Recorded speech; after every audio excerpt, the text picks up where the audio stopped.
Now, this next one we have is the instrumental broken chord. Let me move the page up here. The instrumental broken chord is different from its broken chord that comes from a vocal figure because there are no seconds in it. It means that it's all leaps. So you just leap to all the chord tones within the beat. So starting on the A, and this means that often one of the notes is doubled throughout it. So here's the first example.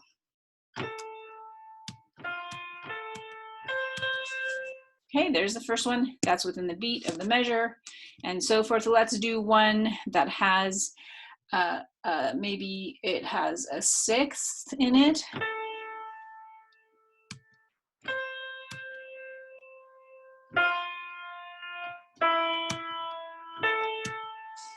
Okay, so all leaps. So it depends on the chord that you're trying to expand at that moment. You leap to all the chord tones of the chord that's there. So there's all different ways of doing this. You could go up, say it was an A minor chord. Let me do this actually in eighth notes so you can see it in eighth notes. Okay, so that would be all in eighth notes. I could do it all in 16th notes. Let's do it in the next measure, 16th notes. And let's say this was an F chord, okay? But starting on an A. Okay, that's another way. Let's do another one, maybe an F chord, but in a different way.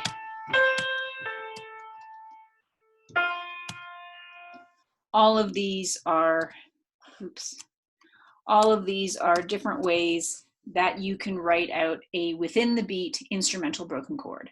So the bottom line is all leaps, 2 chord tones. Okay.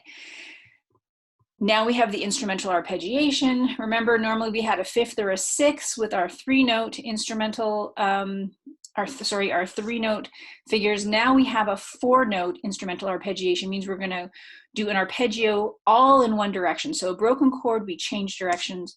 In an arpeggio, you will not change directions. So if this was an A chord, an A triad, then you would just keep leaping to the next note in the triad.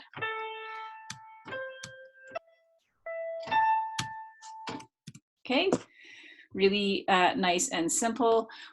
I'll start at the top this time. Let's say this was an F chord instead. A is in our F chord like we did before. I'll do this one in 16th notes.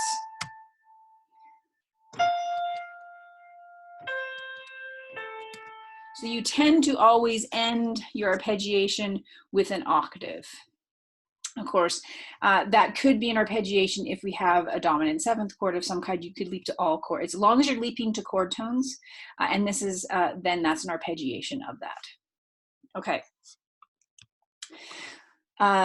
The next one, before we get into the 5-note melodic figure, sorry for just moving the screen there, I wanted to remember the last 4-note figure, and this is where I'll end the video after this one, is the neighbour-skip.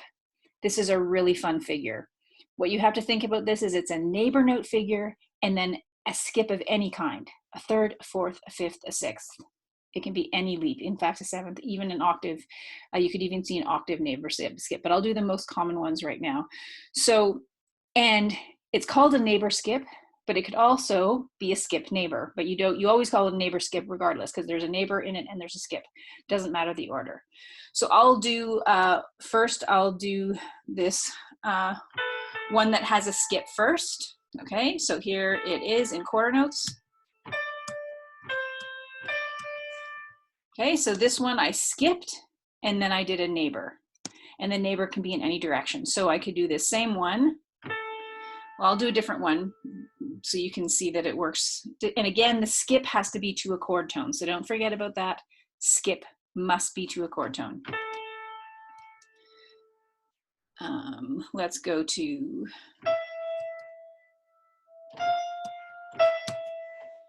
and the neighbor note, as always, can be a non-chord tone. So again, you're always thinking of when you do a skip, it has to be to a chord tone. Again, these can end up as 16th note figures too, and I'll do the opposite. So you can do the neighbor first. And so I'll show you this. So this is in 16th notes now.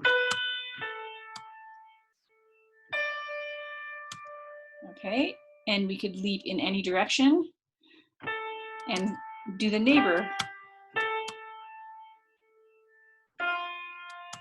Okay, so I showed you both ways. So you have the neighbor first and a skip, the neighbor first and a skip. The neighbor can go in either up or down, and the skip can be any interval as long as it's a chord tone and in any direction. It's a really fun figure. Here ends our 5 4-note instrumental figures that are new.